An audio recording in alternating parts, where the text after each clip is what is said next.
लालचंद आर्य, नयाबास आर्य समाज मंदिर से। सबसे पहले माननीय रोशनलाल जी से एक सवाल करना चाहता हूँ।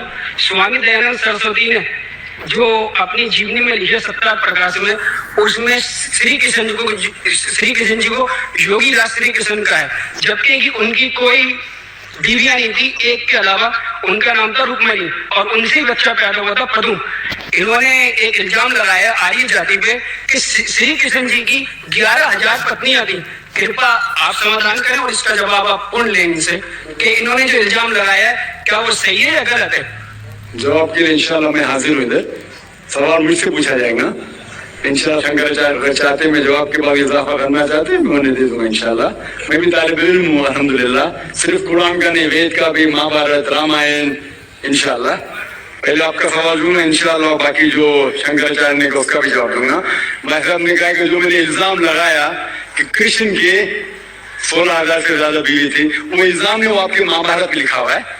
और कृष्ण की एक बीवी ने 8 बीवियां थे, 8 बीवियां थे, उसमें से रुक्मणी थी, 8 बीवियां थी। उसके बाद 16,100 जब जंग के हालत के अंदर उन्होंने 16,100 से शादी की।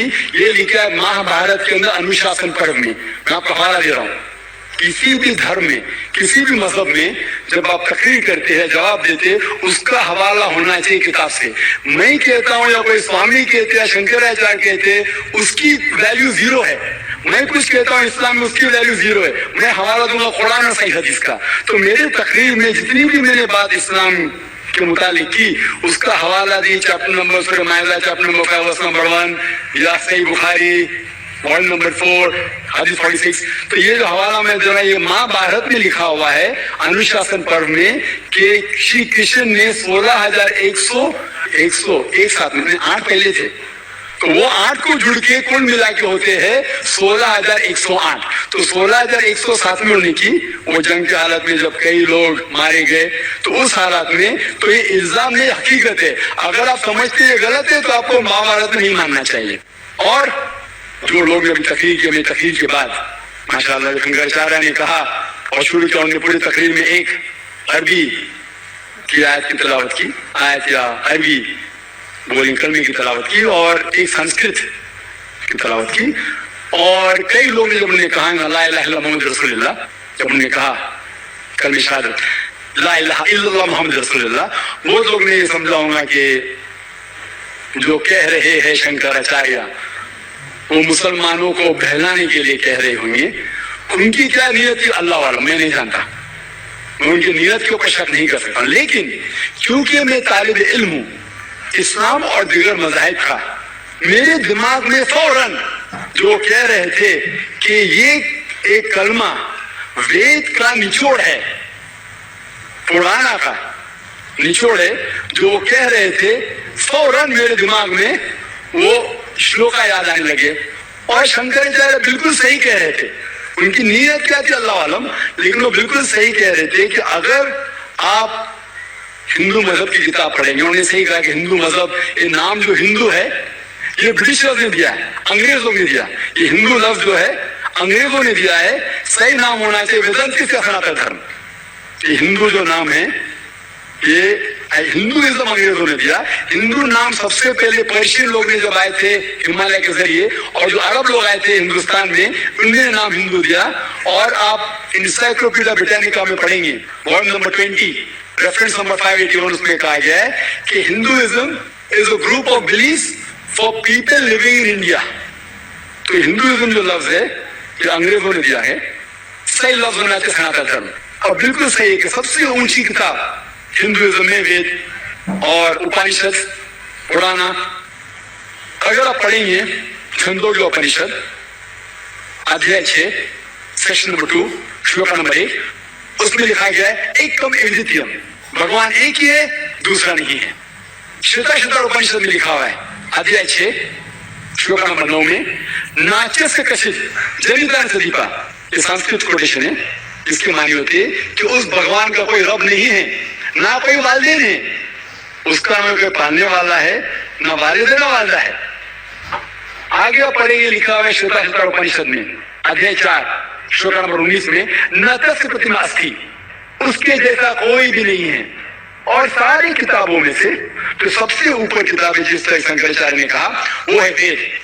और 4 वेद है, ऋग्वेद, यजुर्वेद, सामवेद और अथर्ववेद। यजुर्वेद में लिखा हुआ है अध्याय 32 चैप्टर नंबर 32 श्लोक नंबर 3 वर्ष नंबर 3 में लिखा है न तस्य प्रतिमा अस्ति, उसका ना कोई अक्ष है, ना कोई बुद्ध है, ना कोई तस्वीर है। उस भगवान का ना अक्ष है ना तस्वीर है। और आगे लिखा हुआ है यजुर्वेद में अध्याय 40 श्लोक नंबर 9 में अंधात्म भविष्यन्ति या असमुति उपासते। अंधात्म अंधकार, प्रविशन्ति मतलब अंदर जाना। वो लोग अंधकार में जा रहे हैं जो लोग असंभूति की पूजा करते हैं। असंभूति मतलब कुदरती चीजें, हवा, आग, पानी। जो लोग कुदरती चीजें की पूजा करते हैं वो अंधकार में जा रहे हैं। और आगे श्लोका कहता है कि वो लोग और गहरे अंधकार में जा रहे हैं जो लोग संभूति की पूजा करते हैं। संभूति मतलब बनाई हुई चीजें, मतलब टेबल, चेयर, गाड़ी, बुत, ये जो बनाई हुई चीजें हैं उसकी अगर पूजा कर रहे हैं तो और अंधकार में जा रहे हैं। और आप पढ़ेंगे ऋग्वेद, चारों वेदों से सबसे ऊंचा वेद ऋग्वेद। ऋग्वेद में लिखा हुआ है जिल्द नंबर 1, बुक नंबर 1, किताब number 1, Hind number 164 shloka number 46 एकम सत विप्र बहुधा थे, जिसके मानिए सच एक है, सच्चाई एक है, भगवान एक है। और संत लोग भगवान को मुख्तलिफ नामों से पुकारते हैं लेकिन भगवान एक है। और जो उन्हें संस्कृत में श्लोक पढ़ी वो आदि श्लोक थी, पूरी श्लोक में पढ़ूंगा इंशाल्लाह।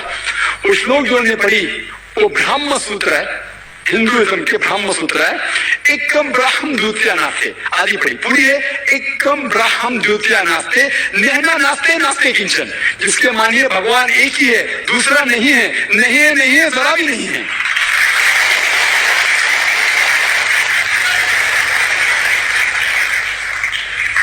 ये पूरा ब्रह्म सूत्र है। वक्त की किल्लत की वजह से उन्हें आगे पड़ा और मुझे ऐसा लग रहा था जैसे कि उनने मेरी एक तकरीर सुनी जिसका मौजू है similarities between Hinduism and Islam.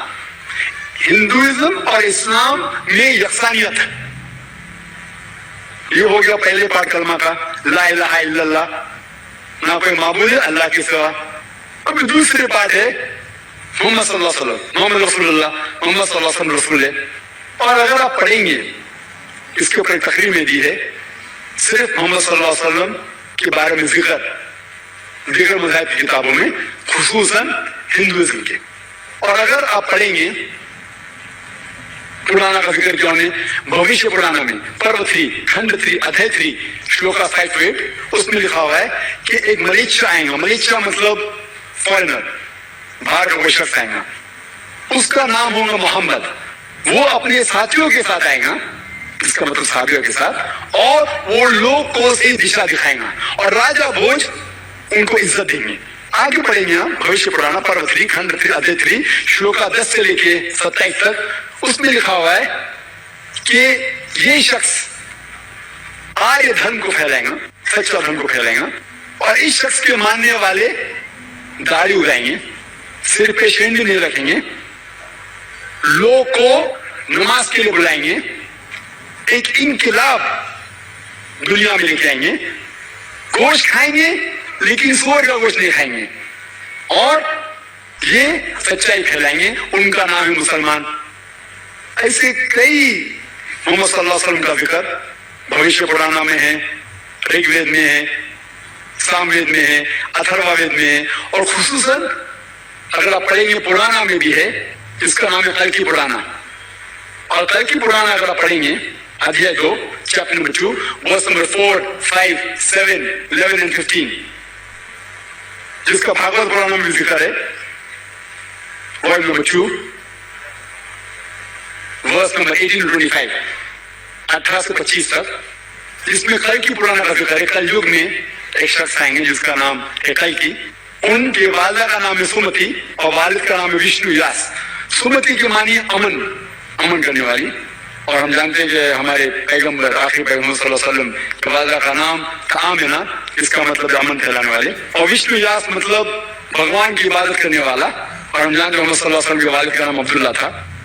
इस तरीके से मोहम्मद सल्लल्लाहु अलैहि वसल्लम के आने का जिक्र कल की पुराना में है और भागवत पुराना में भी है। तो इस बुनियाद पर ये पूरी तकरीर कर सकता हूं मैं 2 घंटे के लिए, 4 घंटे के लिए, सिर्फ मोहम्मद सल्लल्लाहु अलैहि वसल्लम का जिक्र हिंदू मज़ाहिब की किताबों में।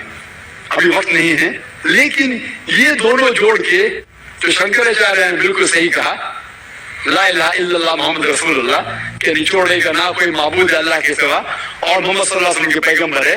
लेकिन आखिर में हमारे मोहतरम शुएब साहब ने कहा कि अल्लाह उन्हें हिदायत दे, और मैं भी अल्लाह ताला से दरखास्त करता हूं कि अल्लाह उन्हें हिदायत दे।